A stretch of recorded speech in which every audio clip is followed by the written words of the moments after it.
You got to aim at something. It's like, otherwise your life is meaningless. Well, what should you aim at? Well, I don't know. Well, pick something. Pick something. Aim at it. As you move toward it, you'll get wiser. Then maybe your aim will change. That's okay. But at least it'll change in an informed way. It's like discipline yourself in one dimension. See what happens. Well, that's exciting. And I think that's something that's open for everyone. You can do that. I shouldn't say that because I don't believe that. I think you can find yourself in a situation that's so dire that there's no escape from it. But that doesn't matter because the hero myth might not be, the best we have might not always work. But it's still the best we have. And the fact that it might not work doesn't mean we should throw it away. It's still the best we have. I mean, everyone dies, and so we fail in some sense. The fact that a symphony ends doesn't mean that it wasn't worth listening to.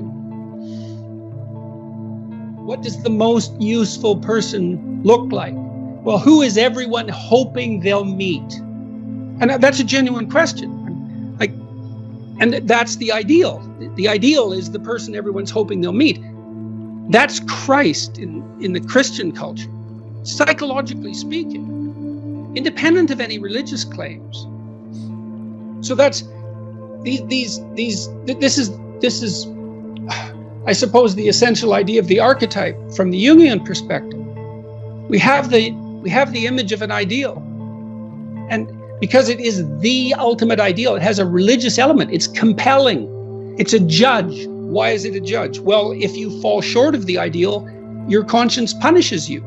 So it's a judge. And it's merciful. Well, why? Because if you act out the ideal, then your life improves. You know, and I said, well, the question, what is the relationship between these images of the psyche and reality?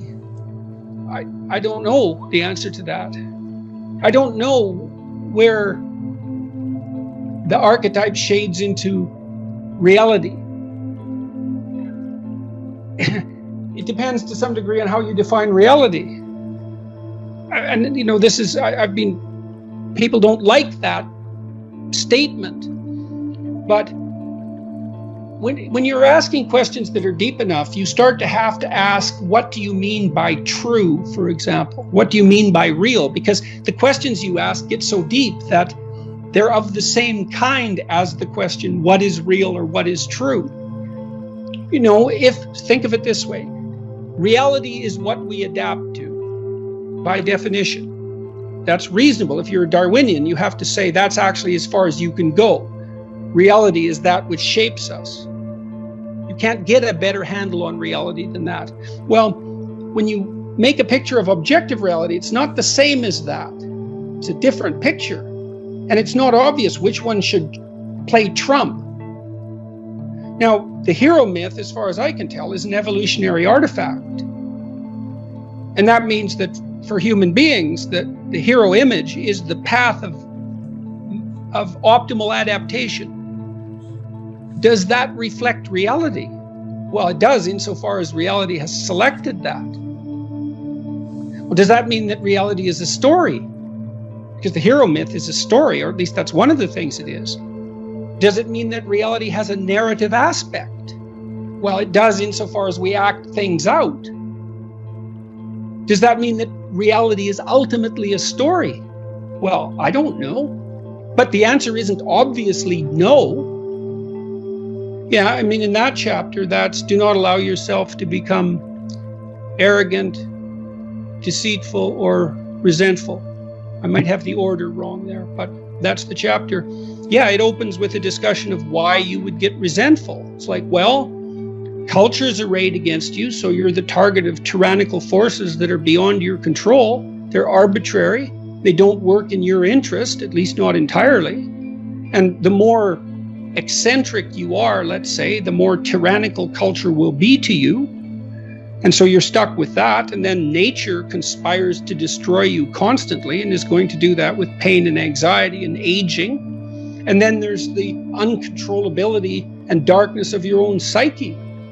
And everyone faces those. Now, we face the positive elements of those too, the beneficence of culture, the beauty of nature, the glory of the human spirit. That's there as well. You have reasons to be deceitful, resentful, and arrogant, but it's not a good game unless you want to produce hell. We have to strive not to be wretched. There's something that doesn't seem fair about that. Why couldn't we just be happy being who and what we are? Why is it that we're punished if we don't strive? Well, I don't know. We're negentropic organisms, right? I mean, we have to maintain this incredible complexity in the face of a dissipating universe. It requires effort. It's the second law of thermodynamics, I believe. That's why we have to strive. Well, why is the world constituted that way? I guess it's an infantile paradisal wish in some regard. Couldn't we just be rewarded for who we are? I can understand that. But I don't think that it works. I don't think that's how things function like that. And I don't think probably in the final analysis we really want them to. I don't know if anyone enjoys undeserved reward. You know, it feels kind of creepy, doesn't it, to be rewarded for something you didn't do? It does. I'm obsessed with this idea of the physics of being human, that there are just certain things that are true, that our brain has algorithms running in them that are going to push us to be striving to, push against entropy. Partly just you have to risk danger to go out and get food and provide for your family and keep them safe. So it makes sense that you have that pushing at your back.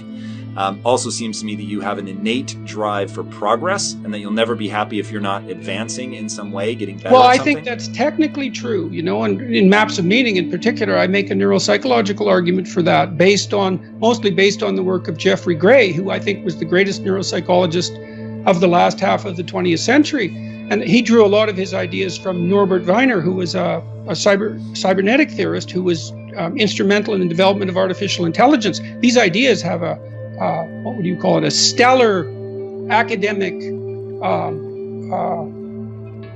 origin. And positive emotion, Gray laid this out better than anyone else, the positive emotion that we find sustaining is experienced in relationship to an unachieved goal. It's hope that drives us forward. We want something, and if we see ourselves moving towards that, then we're in the grip of the positive emotion that we find sustaining. It isn't the attainment. Attainment is satiating. Attainment shuts down the system that has been striving for that particular object of attainment. If you're hungry and you eat, you stop being hungry. Now, that's good because the hunger is gone, but that whole frame disappears. You can no longer strive within that frame, and you need a new frame to strive towards. And so technically, and this is well established as far as I'm concerned, we even know the drugs that people abuse, cocaine, let's say, amphetamines, the ones that are potent sources of positive emotion, activate the system that regulates our emotional response to evidence that we're moving towards a desired goal. So cocaine, for example, is an exhilarating drug. It makes you feel that things are worthwhile because it hijacks the system that does indicate that things are worthwhile. So this is deeply, this striving aspect is deeply rooted in our biology. One of the things I've noticed time and time again is that whenever I talk about the relationship between responsibility and meaning, the crowds that I'm talking to go silent. Say, look, you need a meaning to sustain you through the vicissitudes of life. Okay, well, try to debate that. It's like, is life painful? Yes. Is it anxiety provoking? Yes. Is it uncertain? Yes. Is it painful beyond bearing sometimes? Yes. It's difficult. Everyone agrees about that. Now, they might disagree about how difficult, but that doesn't matter. That the central point holds. Okay, what if you think that's all pointless? Well, that doesn't seem very helpful. Okay, so you need a sustaining meaning. Well, where do you find that? Well, you generally find it in responsibility to yourself and to other people. And people ask themselves those questions when I'm talking, because I ask them to ask themselves those questions, and that's the answer. Well, what's meaningful? Well, I have a meaningful relationship with my father. I have a meaningful relationship with my wife. I have a meaningful relationship with my pet, because I take care of that pet. When I commit to something and make sacrifices, that sacrifice is something I also talk about a lot in both of the last two books. If something's valuable, you'll make sacrifices to attain it. And that discovery of sacrifice, I think that's what separates it's one of the primary factors separating human beings from animals. Because we discovered that we could let go of something we value in the present, and we would gain something we value even more in the future. We acted that out dramatically in all sorts of strange ways over thousands and thousands of years before it was formalizable psychologically. But it's a massive discovery.